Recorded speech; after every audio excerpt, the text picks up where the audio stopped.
I know I usually talk about VTuber stuff, but I really gotta weigh in on this one because this one is really pissing me off. It costs $110,000 fucking dollars to fully gear up and get to max level in Diablo Immortal, this new fucking mobile game that they've put out.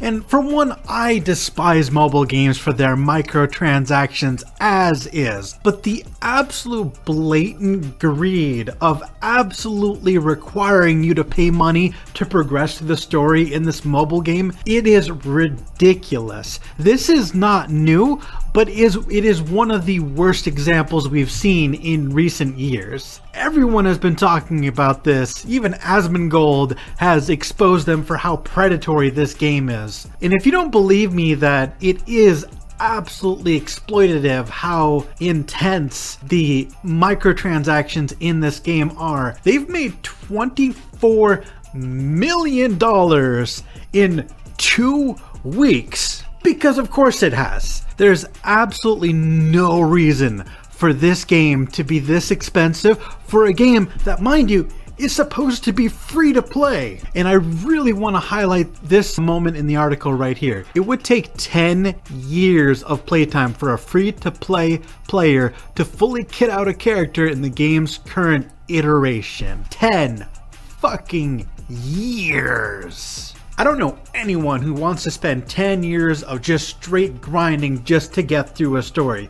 People who want to get to the next chapter and unlock that next piece of content are either just going to have to give up or pay money. And when you get invested enough in a game, and as soon as you start putting those microtransactions in, it becomes a sunk cost fallacy and people just throw money at this game. Sure, they say that Diablo 4 won't have the same types of microtransactions, but they've got loopholes.